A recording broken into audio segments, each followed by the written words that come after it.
your brother, Jason, who had only been in the cops for 2 or 3 weeks, was also stabbed.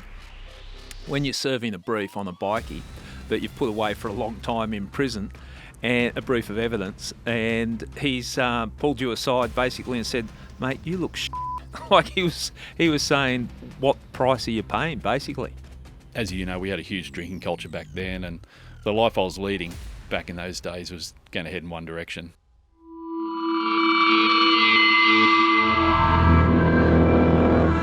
Welcome to another episode of I Catch Killers. I first met today's guest in hospital back in 1998 in traumatic circumstances. After I'd been called out to a violent stabbing in which one police officer died and another was in a critical condition. Today's guest, also a police officer, was the brother of the surviving officer. He spent 25 years in the New South Wales Police Force, living and breathing the life of a detective. The sacrifices he made took a toll. Eventually he had to accept that his days as a cop had come to an end. His career is something he deserves to be proud of, taking on drug dealers, bikies and murderers.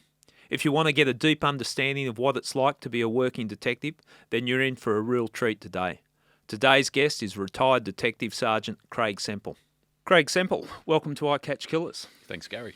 It's good to see you. How's life treating you? Pretty good these days, mate. Yeah, really happy with it. That's you've been through some things. 25 years in the New South Wales Police. Yeah, it was an amazing career.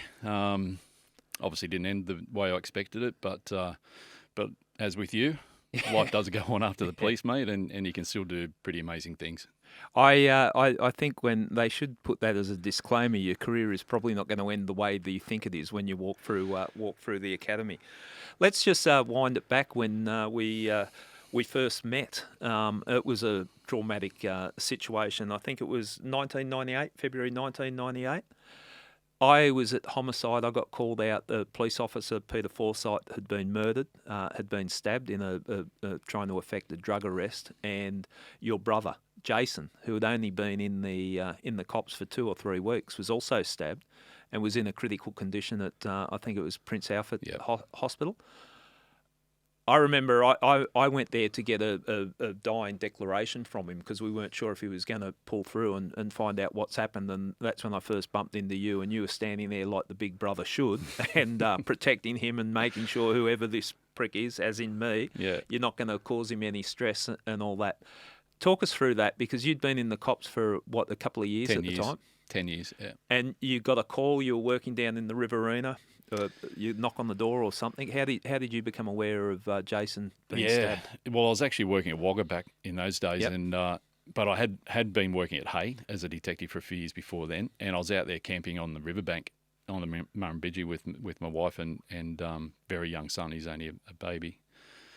And we're in the middle of nowhere, no phone service or anything like that. There wasn't much coverage back then anyway, but I was woken at 3 or 4 o'clock in the morning with headlights shining through the tent and someone calling my name. And when I went out there and saw the police truck there in the middle of bushland, middle of nowhere, I thought, I must be getting called into work. Like, what's going on? Yeah. Anyway, when they told me Jason was stabbed, I couldn't believe it. Like, I was just in shock because this stuff doesn't happen to your family. It happens to everyone else. You know, all the things we investigate. It wasn't that long before I'd investigated a stabbing out at Hay, a murder out there, and I think I was just in shock. And while I was in the back of the police car getting driven into town so I can make some calls to Sydney, I was thinking this can't be anything to do with his job. There's no way it's got to do with police work. He's only been in for 2 weeks. He's obviously been out on the town, on the piss, and something bad's happened. So when I actually got into work and made that call to the I think it was Glebe Police Station, and spoke to the commander, I just couldn't believe it, because I thought I've been in 10 years and nothing like that's even gone close to happening. He's been out for 2 weeks, and here he is in this state. And I was terrified because he was still in emergency surgery at that time, and they told me that he'd lost a lot of blood and it wasn't looking too good. Yeah, it was touch and go, and just describing the incident, I remember it, and we've had Jason, your brother, on the podcast, but it was a horrific situation. He was stabbed. He didn't realise he was stabbed until he felt the blood running down his stomach, and then Peter, who had also been stabbed, was laying on top of him and virtually passed away. Yeah, and when Jason when I eventually got to Sydney, and it's funny, I've talked about this a little bit in the book and with other people, and it's really important, I guess, from my point of view. I've learnt not through this process not to just assume how you should feel or someone else should feel about some things like this, right? But I reflect and I remember driving across the Hay Plains to Wagga, 3-hour drive to get to the airport so I could fly to Sydney, and had no idea how he was. And I was just so riddled with guilt. It's an unbelievable feeling, but it's sort of, I was actually not looking forward to seeing my parents, because I thought they would probably blame me for the fact that Jason joined the cops, partly because I had joined before him. And so I was thinking to myself, this wouldn't have happened to him and it wasn't from self-pity. It was just, I was just thinking, I've failed him as a big brother. It was big one brother, of those, you haven't protected him, you steered him in the wrong way. Steered him down the wrong direction. He had another alternate career path into the military, and I sort of steered him back into the cops because I was having such a great time. So yeah, it was to walk into the hospital and see him like in the state he was in, with all the tubes and wires and that hanging in and out of him. It was and see how weak he was 2 weeks before, and how big he's a big strapping boy. unit. To see him larger than life, graduating, and it was such a proud day for the pair of us because, we've always been brothers in blood, but to actually be brothers in blue as well, I was so proud he was following me into that career. And then 2 weeks later, he was like this. So even though I felt like I failed him then, I think that probably was one of the reasons why I was so protective of him in hospital as well. Like when you came in, and you were like a guard dog. It was exactly what I would expect. Well, the hospital an older guards, brother. Yeah. I used to send them home. Yeah, I knew him, and I'd say I got mate, past the hospital guards very easy. It was trying to get past you. So I'd most of the time I'd just send them home. I'd say, mate, if you want to go out and watch a movie somewhere, or you want to go and catch up with your paperwork, knock yourself out, but you're not needed, I've got it. Yeah. Right. And so that was pretty full on. And that whole period of time he was in hospital was pretty full on too. The investigation that you guys were working on, and I knew Wayne Hayes really well. We worked together at Redfern Detectives years earlier, and so it was also as much as it was it's a family thing because my brother was stabbed, and it was also really unusual in that, like, normally I'm on the law enforcement side of these things and looking after the victims and seeing them through court, and all of a sudden we were wearing that victim label as a family, but mainly my brother. I didn't really like that feeling. That's interesting because you experience it from the police point of view. Look, we'll look after this, but you're seeing it from a completely different side. It must have been hard for you.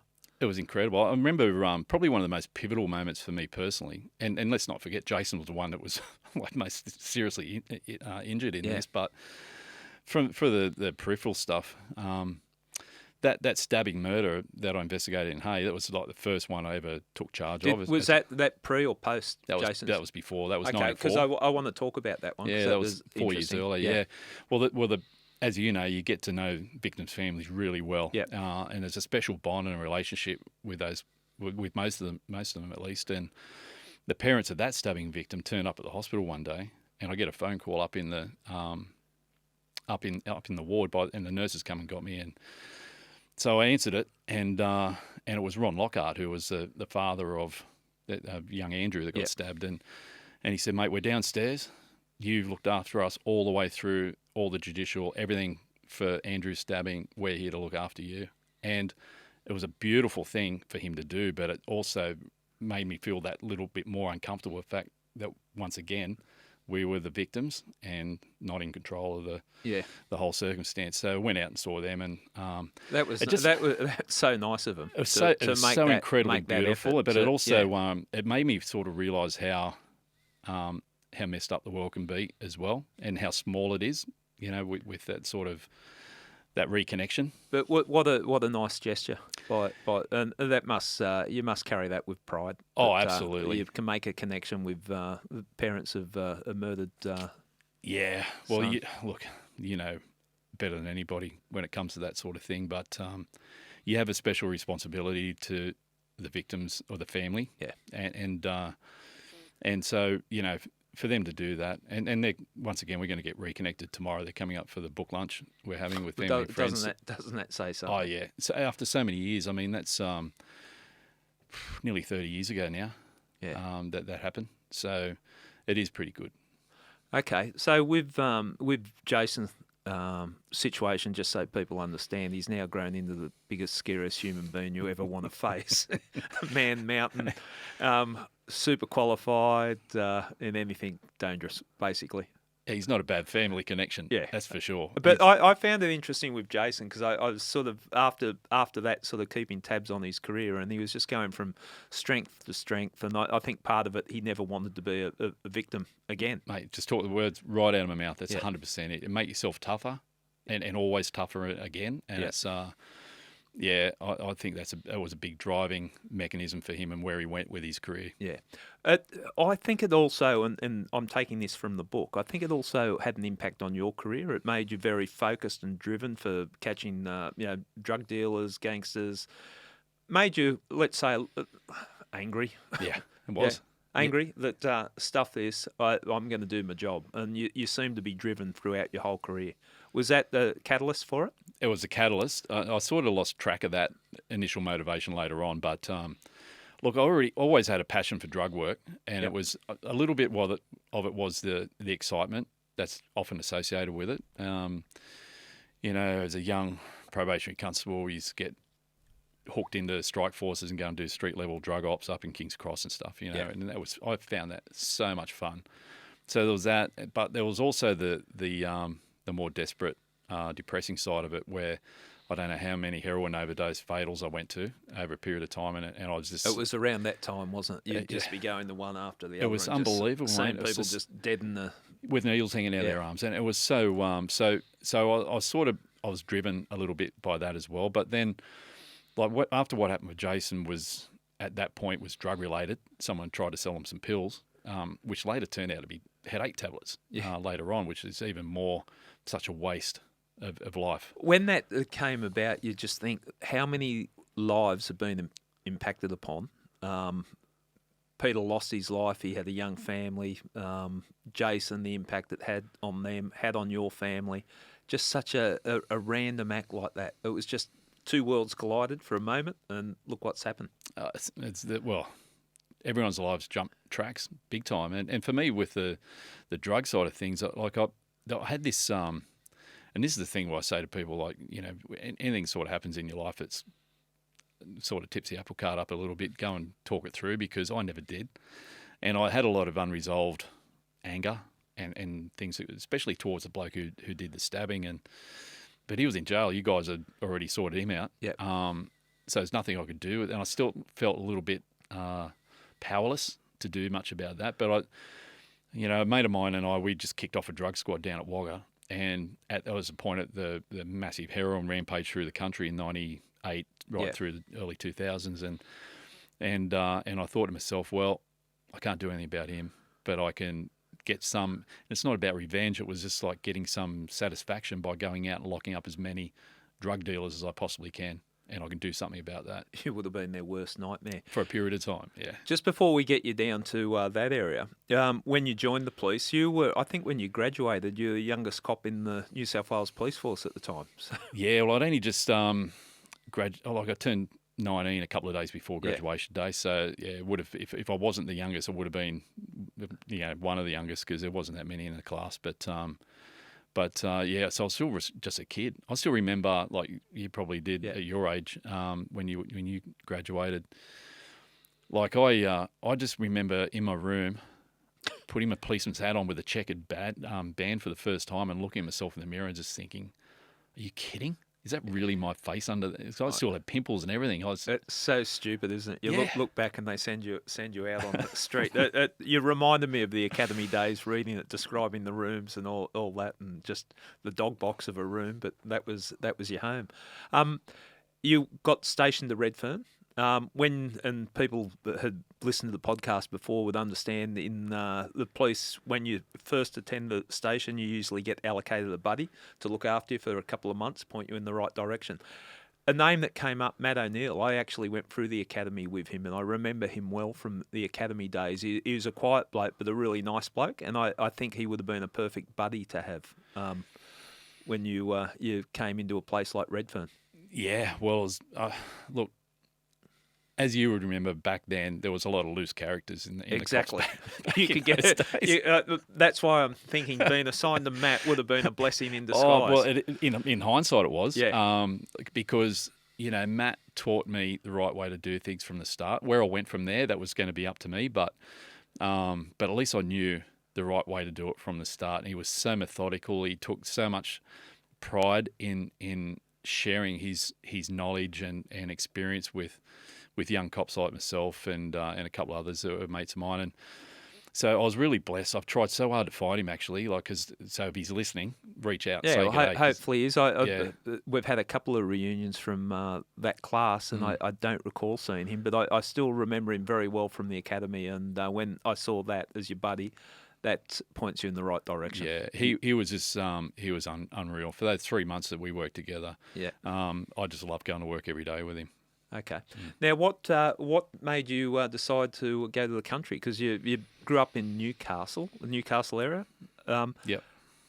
Why did you want to head off into the bush? Did you think you were a cowboy or something? Far from it. Tell us about get you to tell about when they dressed you. Yeah. Yeah. Look, I think I loved working in the city. And I'd been in plain clothes for a couple of years by then as well. I was 3 years in uniform and then started my plain clothes career. And look, I think there was a few things to it. I think it was time for me to make a change. I have been reading your book. I only finished it last night, so I've been reading it for the last couple of days. The Cop Who Fell to Earth. I got to say I enjoyed it, but the content, it's heavy stuff. You didn't leave much out. No, it's gone through different phases. Like this is the final edition, but over a 10-year period, I wrote so many different versions of it. And I think the final version, what I really wanted to aim at was to give readers, particularly those who've got no law enforcement background, a bit of an opportunity to be sitting in the driver's seat of what it's actually like to be running these investigations, to be confronted with some of the things that we get confronted with, to be able to feel, I think, some of the sacrifices we have to make and the toll it takes, not only on us but our families as well. So, it is raw and it's pretty hard hitting. There's definitely a price to pay, and that came across in your book. And I was reading it, and I could relate to so many things that you were talking about: the emotions, the feelings, the pressure, the phone ringing constantly. Yeah, so I think if that's what you set out to achieve, from my point of view, for what it's worth, it's you've hit the mark. I had to have a laugh about one section in the book, and I suppose we're talking about the toll that policing can take on you. When you're serving a brief on a bikie that you've put away for a long time in prison, and a brief of evidence, and he's pulled you aside basically and said, "Mate, you look shit." Like he was saying, "What price are you paying?" Basically. Yeah, look, that was a pretty profound moment, really, for me. But he was 100% right. He could see it written all over my face, where other people probably were missing it. So yeah, it was pretty. It was actually quite cool. The way he said it, it was from a position of care rather than malice or anything like that too. Yeah, that was interesting. But I suppose there's that, and this is a funny part about policing. And you attributed in the book, there was almost a begrudging respect that he gave you, that you did a good job on him. You understood how he ran his business, his world, and it was sort of a little bit of respect, and it was genuine. He wasn't having a go at you saying you look shit. He was genuinely saying, look at the toll this has taken on you. You might have put me away, but look at the toll.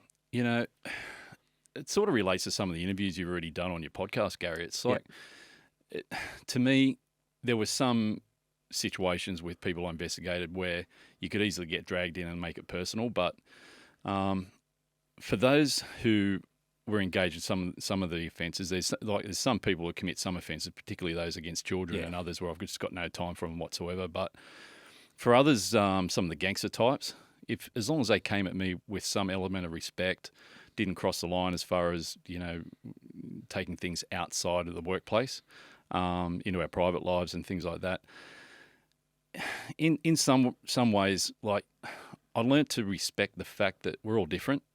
Some Yeah. people work at they get brought up in one sort of family home that's totally different than mine, and they can go down one track and I can go the other, and it's and so like there were probably a lot of criminals that I locked up over the years, particularly gangsters, Yeah. who I wouldn't call them friends, but I had some element of respect for them. And that respect, so the public understand what we're saying here. We don't agree with what the crimes that they're committing, but we understand that they've come from backgrounds or circumstances that who's to say we wouldn't have turned out that way. No, and that's not giving them like permission to do what they do or anything like that. It's just a reality, really. Yeah. I think also in the book it's important that you talk about PTSD and mental health issues. Is that something that you're passionate about? Absolutely. Yeah. It's basically what I do for a job now. It's and it's not just PTSD; it's mental health in general. But look, I'm doing a lot of work still with cops, particularly those who are leaving or have left, running transition programs and other things for them. But I'm basically travelling all around the country these days, doing talks and teaching courses on mental health. Okay. So I really want to raise a bit of awareness with it, but I also wanted to. There are a few real important elements of recovery. For military, cops, anyone else going through trauma-related mental health problems. And one of those elements is support from family and friends. Yeah. And I think it's really important for me to give a good account of what it's like to live with these types of illnesses so that those family members and friends can read what it's like and get an understanding and get some empathy. Okay, so it's educating not only the people going through it, but the people that have been impacted by it, family and friends. Absolutely. Around people. There's a quote on the cover of your book, and it's from none other than former Deputy Commissioner Nick Caldos, who, by the way, I should be having lunch with today. We're meant to be having lunch, but this is Nick's quote. "No one could remain unmoved by Craig Semple's brutal honesty." That's a pretty big call, given what Nick's seen and done with his career. But that was the book. You didn't pull any punches on it. No, and not just about other people's behaviour, but also my own. Yeah. I thought it was really important. One thing about writing about your experiences, and I talked about this with someone from the Australian Writers Centre recently.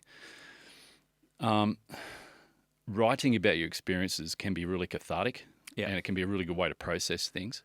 But I think the more I got into it, the more I realised that when I realised it had potential to actually get published and to go out in the public domain, the more I started to think, I can't have people reading this book and actually caring for me without knowing all about me. And it's and that's the warts and all. You can't be one-dimensional. No. People can't relate. You don't paint yourself as a superhero that just can do this, do that, and there's no consequences.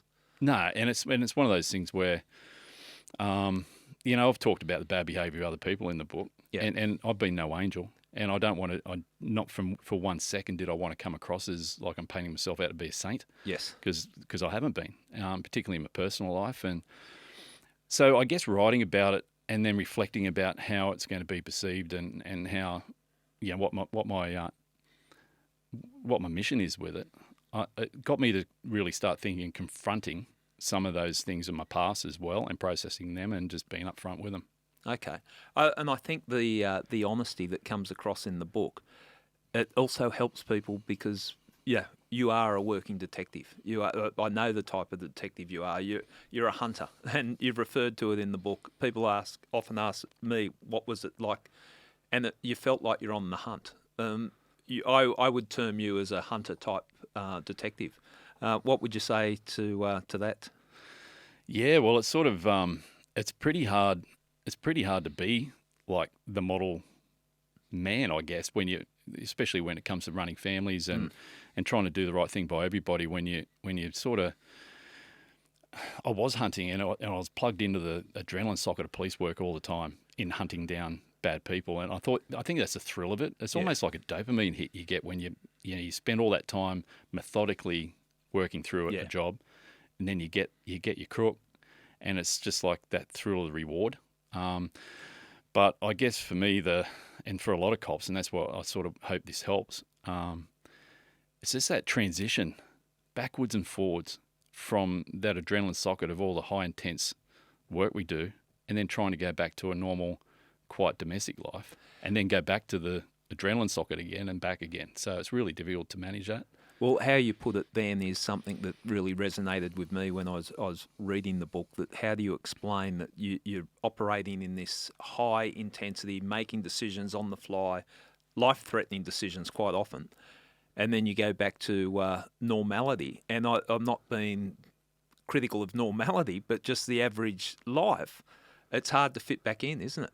It's almost like a depressive anticlimax sometimes. You know, it's just like there was one job I talked about there when I came back after like working on a homicide, and just sitting in front of the TV and just like I was just zoned out.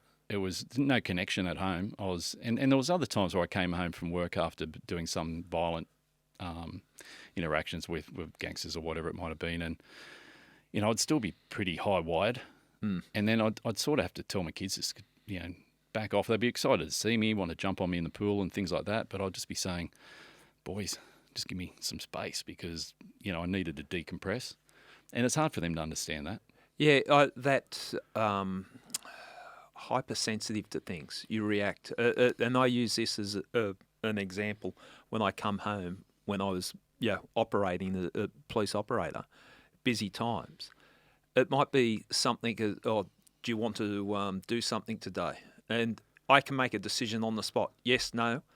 Oh, we could go here, we could go there. What do you want for dinner? And it's almost like I've made the decision because that's the pace I had to make the decisions at during the operation. Does that make sense to you? Because 100% I used to resonates. think I'm such a dickhead, but I've already said which restaurant we should go to, or what I'm happy to go to the restaurant you want to go to, whatever. I'm just using that as an example. I've made the decision. Let's move on from it. You haven't got time to just sort of dwell, and you're operating at a different pace. Would that be a way of describing it? Mate, it's 100% right. It's and you get so used to being decisive and making decisions all the time. It is, and so it can be really hard for family members to understand. Like my kids would, and I have to agree with them. I was pretty cranky a lot, and I had like pretty low tolerance for things like running late. Or indecisiveness about where we might be going, what we're going to be doing, and so I just put my foot down and just get it done too. It's incredible what you just said that. Like it's true. Yeah, because that's because now we're both in that position where you can look back and reflect. I didn't have the emotional intelligence at the time to realise what it was about. It was just I've said let's do this or do that. You're decisive, you do it quick, and you move on from that decision, waiting for the next one. But looking back, I think, what a dickhead.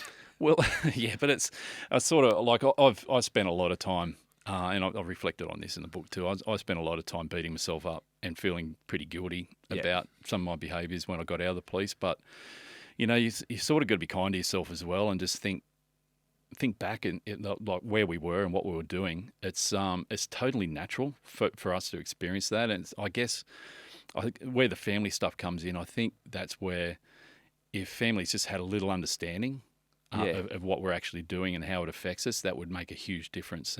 And to use it in practical terms, like perhaps give a space. It's hard when you walk in the door and you fall straight back into the family atmosphere or the relaxed, normal atmosphere. Well, it's like what you said before. We could be making life and death decisions, and to come home and then sometimes be asked some really mundane question or have some problem at the domestic household issue that you think that it's really important to your wife, or it might be important to your kids, but to you after what you've just been doing, it just doesn't rate, and it's so and that can make it really, really difficult for that connection as well. Yeah, I remember a situation, and it's ex-wife, so this might have been the reason why we're choosing the colour of dinner plates.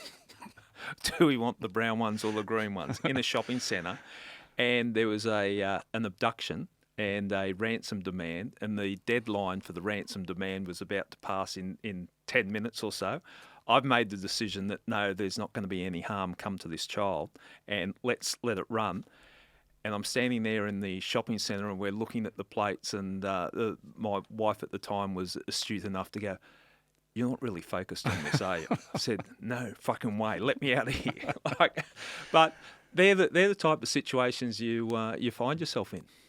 They are, and I think, given the high attrition rate of police marriages, Yeah. I mean, you and I both been in that Yeah. chair, and it's I think it's one of the things I think the police force could address with a bit of education as well. It's not just about us; it's about our families as well, and for them to have that understanding. So, and look, I think that comes into it with cops as well. I mean, we didn't get any education about any of this sort of stuff or training. We're just thrown in and you sort of roll with it.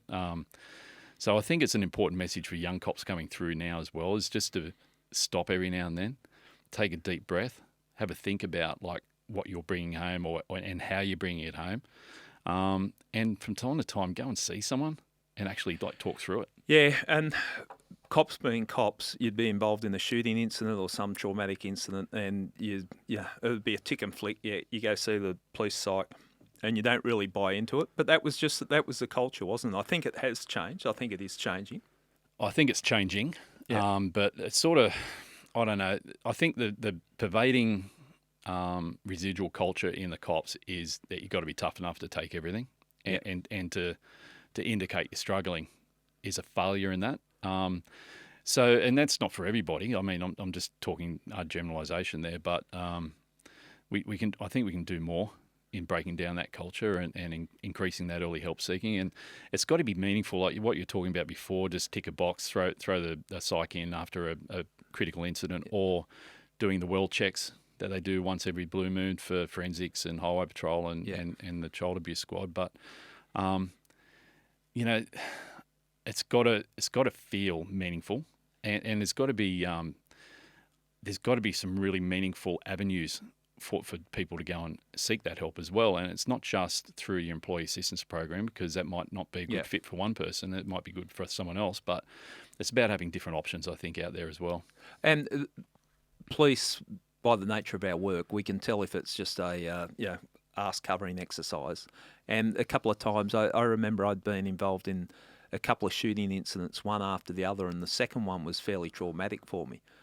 We were put in a room with a psych or a psychologist. Everyone that was involved in the operation, hands up if anyone's got a problem, what's happened here. And that was, and we've definitely improved from there. But that was how you were treated. Now, we're all sitting around there trying to be tough guys, tough women, and no, we haven't got a problem. No one put their hands up. It's sort of like that's going back a few years ago now. That was a critical incident debrief stuff they would do, and that was based on some psychological research that the sooner we get people into the room as soon as possible after the event and get them to share the emotional side of what they're feeling and experiencing, it might be a protective factor in sort of warding off some of those trauma-related mental health problems down the track. But what they've found since is quite often they're making people worse. So it's actually not the way to do it now. You don't force people to talk about the emotional side of the things we're confronted with. That's interesting. It is really important. So a lot of those things were changed. It's important that after a critical incident, that psychological support is made available, and maybe they come in and do a bit of a briefing or a chat with the people who are involved. But because if you get in a group situation, if you get one person who's just falling apart and devastated by what they've been exposed to, they can then traumatise someone else that's in the room who was up to then feeling reasonably good about it or being able to cope. And look, without any qualifications or expertise whatsoever, but I often wonder about that, where you're told you're going to be traumatised, whether it sort of becomes a self-fulfilling prophecy. Like I've been to incidents and I feel okay with it. I've dealt with it. But no, you'll be holding on to this, and it's difficult. It's also difficult because, as I described you as a hunter-type detective, you throw yourself into a job 100%. I did the same, and if I'm running or involved in any serious investigation, they're the type of detectives I want on the case. But it's hard to protect ourselves from ourselves. Because that's the very nature of us. We're competitive. We want to get to resolve the crime. That's 100% right, and I think that's why some of us we may miss some of the warning signs in our colleagues because we're all pretty much in the same boat. Yeah. So it's sort of, I know when my psychological injury was investigated, without going into all the details of it, you know, one of my superiors was interviewed and openly said that, you know, I knew Craig was struggling with sleeping and all the rest of it, and he was asked, well, what did you do about it? Like, you know, and he said, well, we're all we're all struggling with our lack of sleep. It's what do you do? Yeah.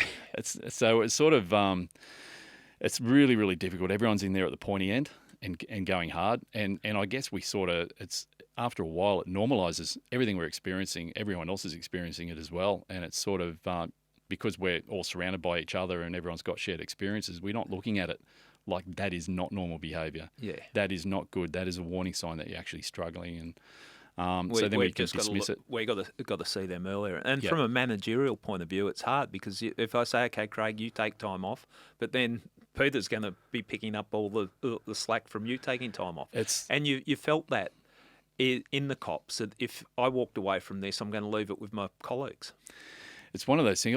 I've actually had a lot of dreams after I left the police about sort of all related about guilt, about leaving all those guys back there and doing the job, and I'm not there helping them anymore, and also that I don't belong. They're actually quite common for former cops to experience, and I think it sort of comes through, and that was, I mean, it was when I finally left, or the eventual straw that broke the camel's back, I was still fighting it. I was still fighting, no, I'm not taking any time off because I'm not leaving these briefs to get done by my colleagues. No way. And so it's funny.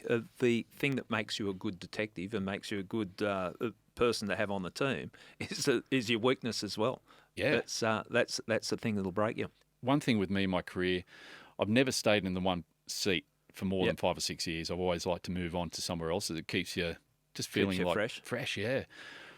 But back then, look, as you know, we had a huge drinking culture back then, and the life I was leading back in those days was going to head in one direction, and it wasn't going to be a good outcome. Like we're talking detectives in the late 80s? No, that's early 90s. Yeah. Okay. Yeah. That's you 91, 92, 93. You work hard, you play hard. Oh, and yeah. Drinks each afternoon. And Every day. Yeah. We're drinking, and then early morning raids would be straight out to the pub for a lunch after that, and I mean it's all well documented. It's just a different culture and a different era that we lived in. And look, just so we don't let people think it was just police. That was the way of the world at that time. You'd be going out for those Friday lunches, and everyone would be there. Tradies, it wasn't just the lawyers, police. corporates, everyone. But it was a culture. It was a hole that you could fall down, wasn't it? Yeah, and I think I was as a young fellow, I was pretty impressionable, and I sort of I followed the herd more so than leading it. I think, and but I was pretty quiet before I joined the cops, and one thing the police force did for me was just let me out of my cage. And all of a sudden, I'm just gone from this reasonably quiet young bloke to this world of absolute chaos, and almost anything goes. And going out on the party scene, and as a young fella, totally immortal, didn't care about consequence, all those sorts of things. But one thing I've always had through my whole life, even with all some of the stupid mistakes I've made, is some pretty good self-awareness. Yeah. And I could just see. I just had that gut feeling that if I stayed in the city any longer, it just wasn't, the outcomes weren't going to be good for me. So I'd actually had the pleasure of working with a really a really sharp detective named Dave Nixon. And I know Dave. You know Nico? Yeah, and very good detective. Great. And he spent most of his career in country areas, and he was working at Redfern, and I he was my allocated partner for quite a period of time. And back when that used to happen, I don't know if it does now, but he used to tell a lot of stories about his country policing days, and I sort of coming from, like, Newcastle's not country, but it's not city really either back then where I lived, and I don't know, I had felt a bit of a draw to it, and I thought that would really be a good place for me to head and just reset. And the other thing too, even though I wasn't old, I was only 23 when I left the city. You do like to look forward a little bit down the track of where your life's headed, and there's Sydney just wasn't the place I wanted to bring kids up or Yeah, anything like that makes sense. So I just so I went out the country and never looked back. I loved it when I went out to Hay. You met your wife? Yep.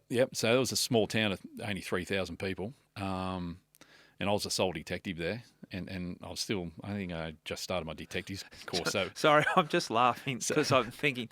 Tell us about your choice of clothing when you got down yeah, what's that? So there. You big city detective. yeah, well, I rocked up there with all the city detective Yeah. clothes, all the sharp business clothes and tie and nice shoes and everything. And then I just driving down the main street one day, and I thought I look so like alien in this joint. So I just looking at all the cowboys and everyone walking up and down the street in their moleskins and R.M. Williams boots, and I went back and asked the lockup keeper, mate, where do I go to get a new wardrobe? Because this isn't going to work.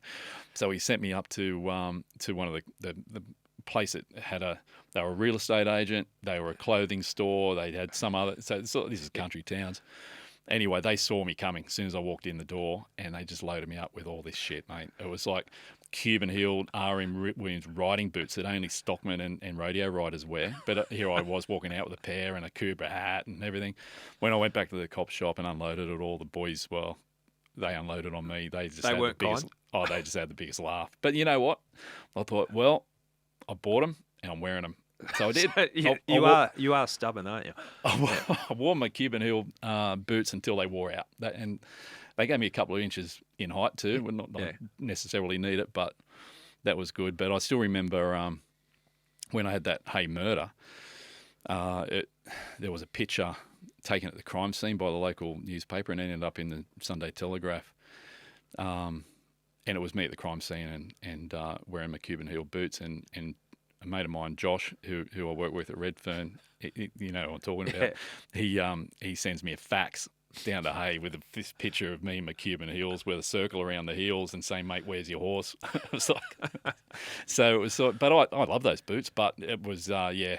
But the good thing about going out the outback there and working on my own as a detective was, it taught me a lot about self-reliance. Very much so. It's a lot of pressure. If you're the go-to person, if something happens, you're the go-to person that has got to resolve this situation. It was it's basically learning your craft by jumping in the deep end of the pool, and that was good for personal growth. Some people might fold in those sort of situations. There's no way I was, and even with that homicide, Talk us through the homicide, because that would have a lot of police shy away from homicide. I've done it so long, I understand it's not as complicated as people think, and quite often I'll say to young detectives, treat it as if it was an assault. And just do it the way that you would treat an assault or a minor matter, but just do it thoroughly. But yeah. It is confronting when you get your first murder investigation. So talk us through that. I was actually excited by it. Yep. If anything, I mean, as much as I hate the idea of their life being intentionally taken by anybody, it happens. So as a detective, I'd sort of run on the periphery of a few murder investigations like at Redfern, but never really had too much of a controlling say in anything. And that particular murder out at Hay, it was a totally unprovoked attack. It was just a young jackaroo walking home with his mates after a night drinking at the pub. And there'd been an altercation back at the hotel, and this guy had a massive Bowie hunting knife he took out, and he wanted to hurt someone that night, and so he slashed one bloke open across his chest, and then that guy ran away. So he took up after these guys, and just rammed his knife home in poor Andrew's back, and then I don't know how much detail you want me to go into it. But I think people, just to get a sense what we're talking about here, how random and pointless violence can sometimes be. So not only did he ram the knife in, but he then twisted it a full 90 degrees just to do maximum damage. And these guys had no idea what was going on. And look, when I got to the hospital, so I was called out from home, and as a 23-year-old, maybe just about turned 24, I just got in. I wasn't even thinking about the fact that it's going to possibly be a homicide. I knew I had to get up there for a dying declaration. But I remember still walking into that hospital emergency ward, and this is a country hospital. Like, it's not much more than the doctor's surgery. Yeah. And he had everyone on top of him working on him, and I still remember the sounds he was making while he was on that gurney, and I knew he was dying just from, like, I'd never heard anything like it before, but I just knew in my gut he wasn't going to live. Yeah, it's pretty And it sort of, it got me, but it sort of, you basically, like every other job that I'd ever run, just put your head down, get on with the job. So we got in, sorted it out, and got the baddies, just went out. This is, these days it's all contain and negotiate, but back then, kick the door in. Straight in. Yeah, drag him out of bed, him and his co-accused. But it wasn't until later in the day that the importance of homicide work, and as us with detectives investigating them, how important it is, went until I actually met Andrew's parents, Ron and Narelle, out at the sheep station where he had been working. And I think once I looked into the pure, as you've seen it, the rawest grief you can possibly imagine, nothing compares to it. And I saw the look on their faces, and then it hit me straight away when I drove away from that sheep station that day that, mate, you've got to do the best job you can for those people. It's like, you're it. The only thing they've got to look forward to now is justice, and you're responsible for that. So I still remember how hard I worked on that brief. I left no stone unturned. I remember when the job first came in, there were region commanders from over at Wagga saying, right, we're going to send a more senior detective over to take it over, because I still wasn't a qualified detective. Well, that would be the natural. I can imagine that be the natural reaction. I fought them so hard. No, I've got this. It's nearly done anyway. The baddie's already in the dock. All I've got to do, like you said, it's just running through the process. And they eventually let me hold it, take that on. And that was one of the things about what I learnt in country towns with policing is the opportunity. Like, if that murder had happened in the city, you guys probably would have come and taken it over. Yeah. But out there in the country, I was it, and I learnt so much from that. But just that interaction with Ron and Narelle, though, it really drove home how important it was, and I never forgot it. Like, those two, in a way, vicariously taught me a lesson about homicide investigation, about how important it is for the victims. It is so important, and when people ask why do you drive yourself into past the point of exhaustion, you can answer the question. You meet the family after someone's been murdered, and you tell me you wouldn't do the same thing. And if you don't, if you're not prepared to make those sacrifices, you shouldn't be investigating the murder as Correct. well. It's such a big commitment. Country town has its own sort of feel from a police point of view. You're never really off duty.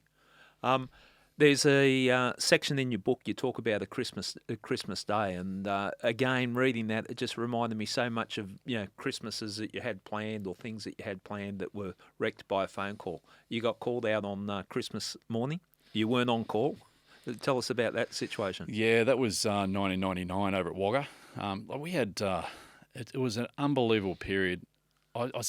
Many times I had to go back and do a count back to make sure I got it right, but we had like 12 murders in a 2-year period there. Like 3 were by the same killer. He was a budding serial killer, this bloke. But the rest of them, we had jail murders, we had just drug related murders, domestic violence murders. 12 in a 2-year period for a country town. It was ridiculous. Anyway, that Christmas Day, 1999. I still remember it, 4 o'clock in the morning. And I was a bit dusty because I wasn't expecting to be working the next day, so I had a bit of a Christmas Eve. And we actually went in originally for a massive home invasion that happened, and there was like 6 people that getting airlifted out, I think, from memory, to St Vincent's Hospital with skull fractures and things. It had been a vigilante attack on a local drug dealer's house gone wrong. And there was just victims everywhere, and the police station dock was full of all the offenders, and so we're in there getting briefed up on that job, and then this other job, this homicide, comes in from out at Coolaman, and I still remember just being in the briefing room thinking, right, we're getting briefed up on one massive big shit fight, this one like a hugely violent event on Christmas morning, and here's another one, and which at that point we didn't know it was homicide, but it turned into one, and I just thought how messed up can this be? And especially Christmas Day. It sort of takes away from the Christmas feel, doesn't it? Just you don't about have for quite a number of years after sometimes too, It's sort of, I don't know, it's sort of one of those things where I had tried to make a commitment to my family for that Christmas. It was... Did you put up a swing set or Yeah, something? Talk us through that, because I was reading that and I'm thinking this really brings it home, what we're talking about here. It's not just, you're absent from that. So you set up whatever present Santa had bought. We did the whole Santa thing. I went and had a few beers at the pub with the boys after work, and then went home and did the full thing you do with making sure all the hay. I wouldn't imagine there's too many kids listening to your podcast, mate. So putting all the don't tell them. so doing all that stuff, but yeah, I put this swing set together pretty much on my own out in my hot shed all that night, and like anyone that knows me knows that I hate flat packs, and I don't like operating off any instruction sheet. And so you're a man, you don't need to read the instructions. It just comes natural until you've got all those missing parts. It was 100%. So anyway, I took a bit of pride in the fact that the finished product, but it was pretty late. Anyway, I carried it out and set it up. So when this murder call came in, I realised, well, this isn't just going to be a quick 4-hour call out. I'm just not going to be home at all. And it was quite incredible because there was only two of us in the office that could go and work the homicide together because everyone else was tied up with the other job. And so off we went. And one of the routes we could take to the murder scene was via the township that I lived in, out of town. Anyway, Deb said, mate, you look pretty pissed off. And I said, yeah, I worked all night last night in my shed putting this swing set together, and I'm not going to see my young son's face when he comes out and sees it. And you can't get that back. No. You lose that. No, so the most crazy thing happened. I mean, she said, well, how about we just swing by and you just have a quick little say hello and all the rest of it. Anyway, when we got home, and I look back, and I know I shouldn't have done this in hindsight, but when I got home, everyone was still in bed.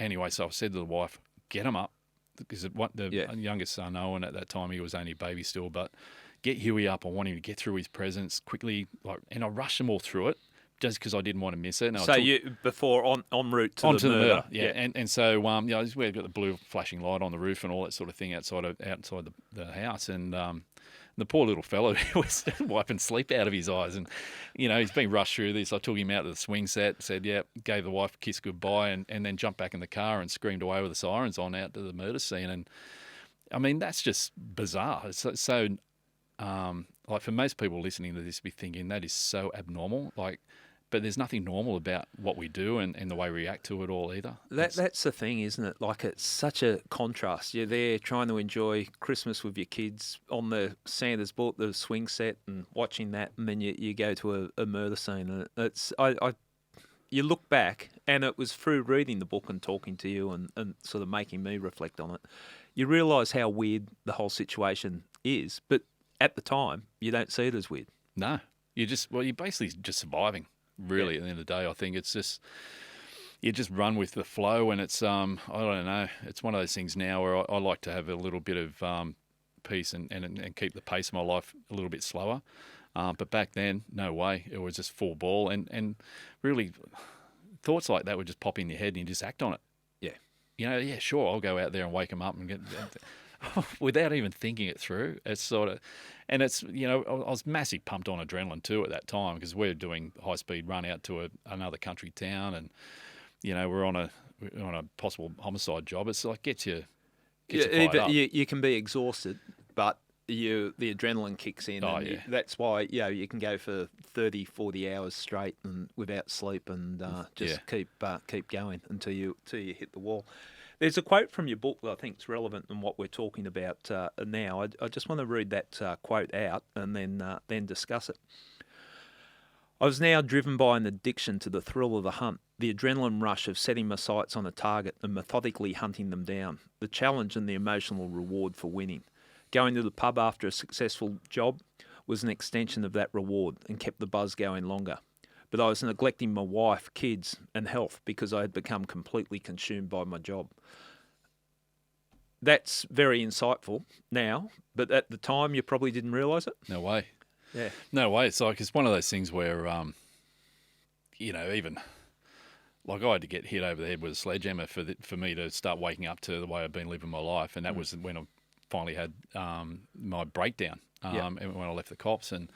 But it wasn't until then I actually stopped and started thinking back on all that stuff, and also writing about it, that you start to put all the dots together, and all the pieces start falling into place. But mate, back then, no way. I was just like full blown into it. It was, and I sort of different stage of my career had different things going on too. I mean, you've sort of mentioned a couple of times where, various jobs will affect you different than others, and you'll go through a period where you just try to toughen through it and try to outrun it all. And I just never stopped. And some of the times where I've sort of described that feeling, like there was a long period of time towards the end of my career, the last 8 or 9 years, where I was in a world of hurt, and I just tried to outrun it.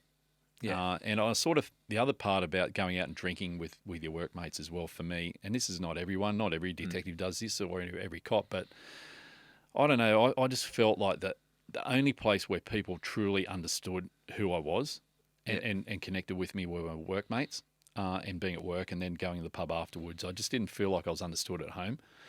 And that, with no fault necessarily on anyone at my home. It's a two-way street, the communication, and there wasn't a great deal of that in our relationship, and a lot of that's my fault.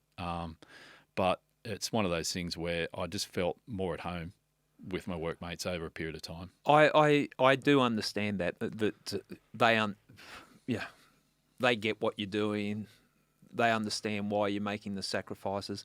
I think there's a point to the nature of the work that we do as detectives, or did as detectives, is it makes you feel good about yourself, like you're doing something good. Like if you're not, you think, I could be a better person. Your personal life's falling apart, but by God, I'm doing good on the streets. I'm helping the public and all that. And that's, for me anyway, that fed in a little bit to it. That okay, everything else I'm stuffing up, but one thing I can do right is lock up bad guys. Yeah, and one thing I wasn't failing at, 100%. Yeah, and it sort of drives you. We might take a break at this stage, Craig, and I think anyone listening would realise that at this point in time, something's got to give. Like we're building you up, something's got to break, and there's a price to be paid to operate at that level. When we get back, we're going to be talking about your battles with the bikies on the North Coast, which is quite some interesting stories there, including the time one particular gang decided it would be a good idea to crash a police celebration and start bashing cops in front of their partners. That's not on. No. We'll also talk about the price you paid, coming to terms with mental health issues and PTSD, and most importantly, the way you found your way through the dark times. So Cheers. We'll be back soon.